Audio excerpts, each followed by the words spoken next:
Hello, hello. Hello tout le monde. J'espère que vous m'entendez bien. Je vais faire quelques tests pour être sûr que tout fonctionne comme il se doit. Bienvenue à tout le monde. Alors, moi, ce que je vous propose, c'est qu'on commence tout simplement avec la première question qui apparaît. C'est tout simplement, ce qui revient souvent, c'est les gens n'arrivent pas bien à cerner comment on peut finalement créer des produits, créer des services et comment les financer en ligne. En fait, la vraie problématique, c'est voilà, j'ai des compétences dans un domaine spécifique. Par contre, je ne sais pas quoi vendre. En fait, comment je peux deviner, comment je peux savoir qu'est-ce que je peux vendre pour pouvoir commencer à mettre en place un business en ligne. Alors, déjà, je vais être clair avec vous. Il y a 50 000 façons de gagner de l'argent en utilisant Internet.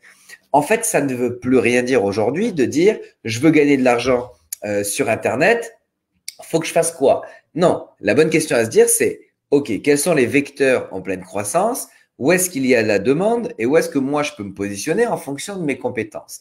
Donc là, bien évidemment, cette question s'adresse aux personnes qui ont une compétence en particulier et qui aimeraient bien la vendre, la mettre à disposition sur la toile et puis se rémunérer grâce à elle. Alors, les compétences, elles peuvent être variées. Les personnes qui m'ont posé ces questions-là ont des compétences dans tout et n'importe quoi. Il y en a un, il sait faire du piano.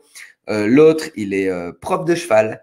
Prof d'équitation, qui c'est qui m'avait posé ça? Et ensuite, il y avait une autre personne qui, lui, faisait de la prestation de service du genre design sur Internet, etc. Enfin, pour des prestations en ligne. Donc, compétences complètement diverses. Là, l'intérêt, ça va être en fait de pouvoir financer ces compétences. Mais non pas les financer dans la vraie vie, mais les financer sur Internet. Donc, en d'autres termes, comment on peut faire pour financer tout simplement ces compétences? On va réfléchir ça maintenant sur deux axes. Donc, l'axe numéro 1, c'est la formation. Donc ça, je le dirai jamais assez souvent, la formation, c'est un axe qui est précieux.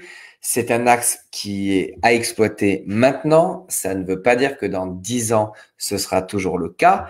Et donc là, je vais déjà faire un petit aparté pour expliquer la différence entre une formation et du coaching. D'accord?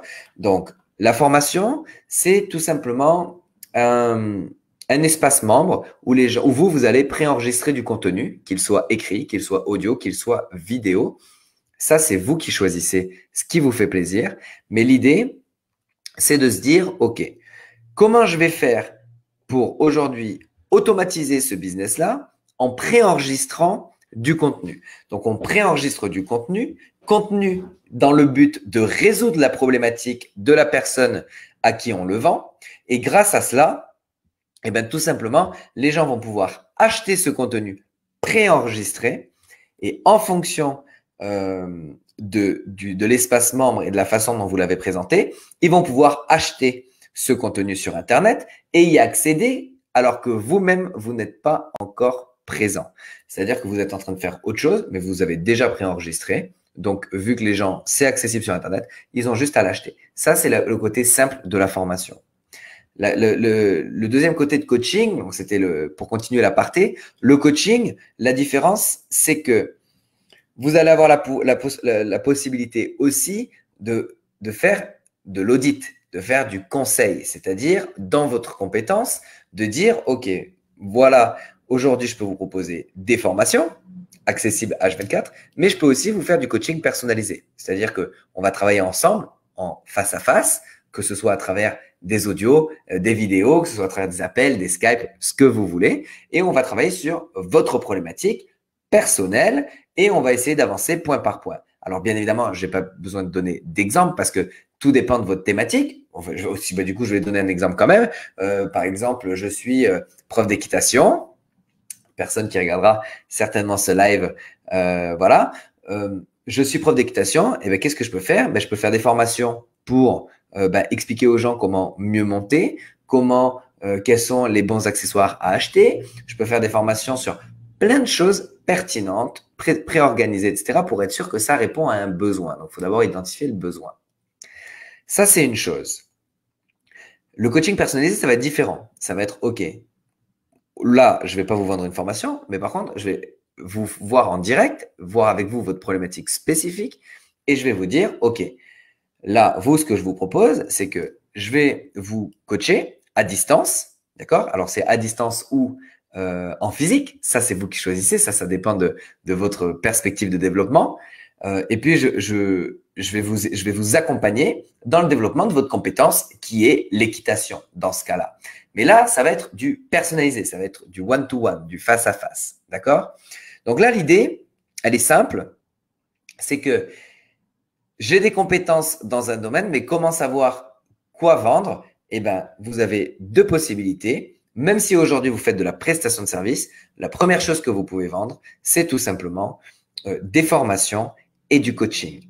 Ce sont les deux points que vous pouvez vendre n'importe quel business dans lequel vous êtes, n'importe quelle compétence dans laquelle vous êtes. Je vais vous donner un exemple simple. Je suis en face d'une fenêtre, j'ai un arbre. Si je suis un élagueur, ma prestation de service, c'est de faire de l'élagage. Et ben, qu'est-ce que je vais faire? Et ben, je vais pouvoir tout simplement créer du coaching, de la formation, par exemple, en ligne sur l'élagage. Moi, je sais que j'ai des clients, potentiellement, il y a des personnes qui sont pas prêtes à payer 1 000 € pour faire élaguer tout leur jardin, mais ont pas trop d'idées de comment bien s'y mettre et comment bien s'y prendre. Et ben, je peux très bien leur vendre une formation, donc en leur dévoilant mes compétences et mes techniques et mes stratégies, etc., dans l'élagage pour justement les motiver et leur expliquer surtout comment faire pour élaguer. Donc, petite formation qui va pouvoir se vendre une centaine d'euros par exemple, avec 2-3 heures de vidéo. Et puis voilà, à la fin de la formation, la personne, elle sait avec 100 € comment faire élaguer tout son jardin. Et bien, donc du coup, ça lui coûtera pas 1 000 € mais elle sera en totale confiance. Donc ça, c'est une idée, mais c'est pour tout et pour rien. Ça peut être dans la peinture, ça peut être dans le tatouage, ça peut être dans la thérapie, ça peut être dans tout ce qu'on veut, tout ce qui est enregistrable. C'est-à-dire où on peut apporter du conseil, on peut le transformer sous forme de formation. Le seul point clé sur lequel il faut se concentrer, c'est est-ce qu'il y a une demande? Est-ce que je réponds à un problème? D'accord? Donc ça, j'espère que c'est clair parce que tant que vous ne répondrez pas à un problème, il n'y aura absolument aucun intérêt de créer une quelconque formation. Mais si j'ai une compétence, soit je fais une prestation de service, mais si je veux automatiser le processus, je vends de la formation. D'accord? Pour savoir si… donc ça, c'est… Voilà. Comment, sous quelle forme on peut vendre. Donc ça, j'espère que c'était clair. Ça clôture cette partie-là parce qu'il n'y a pas besoin d'aller voir à 10 bornes ce qui se passe. Ça suffit largement et croyez-moi que vous avez amplement de quoi faire avec ces trois choses-là. Prestation de service, formation, coaching personnalisé. Donc, ces 3 points absolument super.